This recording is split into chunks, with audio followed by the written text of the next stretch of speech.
from restoration to righteousness. We see a God who heals hearts, who answers prayers, who empowers his people to overcome. Welcome to day 141 of the 180-day Bible journey. Today, we see how our faith is strengthened in God's protection and how our understanding is deepens of true worship and how God empowers us to walk in victory through His Spirit. As we start today with Isaiah chapter 54, the barren are encouraged to trust and to sing to the Lord. The Lord promised enlargement and expansion, and that we shall forget the shame of our youth. A covenant of peace for our children who will be taught of the Lord, and great shall be their peace. We shall be established in righteousness, and we shall be far from the oppressor and the weapons of the enemy. God restores and protects his people with everlasting joy. In Isaiah chapter 55, there is an invitation to seek the Lord and call upon him who will have mercy and who will have pardon. God's ways and his thoughts, they are higher than our thoughts. They are higher than our ways. His words will not return void unto him, that is empty, but his words will accomplish that which he pleases, and the word will prosper in anything we send the word to. God's word brings life, and it brings fulfillment to all who seek him. In Isaiah chapter 56, God's salvation and righteousness is about to be revealed, and he will keep the Enochs that kept his covenant. He will give them an everlasting name and accept them and accept their sacrifices and their offerings on his holy mountain, and he will make them to become joyful. God's righteousness embraces every believer. In Isaiah chapter 57, the righteous and merciful man perishes, and they are taken, but no one cares. Israel is quoted here for futility in idolatry and not fearing the Lord, forsaking the Lord.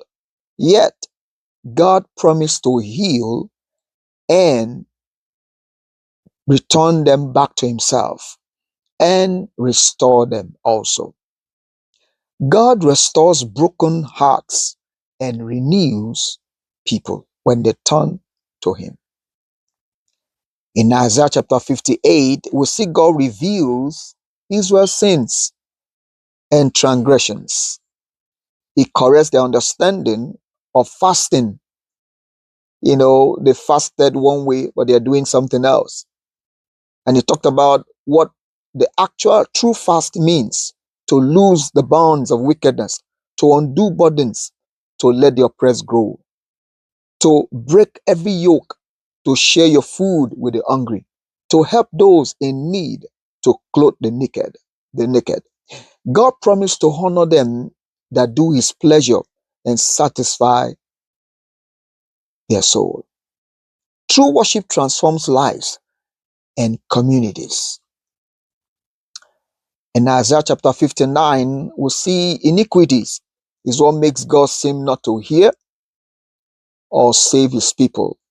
His ears is not deaf, his eyes is not shut, his hands it's not hindered. Due to separation and people not standing for justice, not speaking truth, works of iniquity and violence leads to wickedness. The people confessed all these shortcomings before the Lord, and the Lord promised to redeem Jacob from his transgressions, as the Spirit lifts up a standard against the enemy. God's power overcomes sin and defends his people. In Psalm 142, David cried to the Lord when he was in the cave, hiding from Saul. And he said, no one acknowledged him. No one cares for him. But he asked the Lord to deliver him from his persecutors. God hears the cries of the afflicted. And of course, he brings deliverance to them. In Ephesians chapter 6 in the New Testament, we see here children are commanded to obey their parents in the Lord, to honor their parents so that they will live long as the Lord has promised in his commandments. Fathers also should not provoke their children to wrath, but to show them, to teach them, to admonish them in the way of the Lord. Masters and servants also need to behave responsibly towards each other. And then we see Apostle Paul admonishing all to put on the whole armor of God so that we'll be able to be strong enough to withstand the wiles and the tricks of the enemy.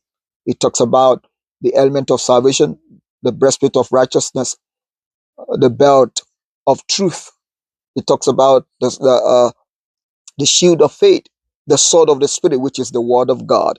And then it said we should endeavor to pray more in the Spirit and be watchful and to persevere. Victory comes through spiritual strength and perseverance. And that brings us to our memory verse today in Isaiah chapter 54, verse 17. It said, no weapon formed against you shall prosper, and every tongue which rises against you in judgment you shall condemn. This is the heritage of the servants of the Lord, and their righteousness is from me, says the Lord. I believe, as Paul has talked about the weapons, that we should be strong in the Lord. It is God that gives us strength to overcome the enemy. It is God that gives us an assurance that the weapons of our warfare, they are not carnal. That is the one who is going to empower those weapons and make them to become very, very effective against the enemy.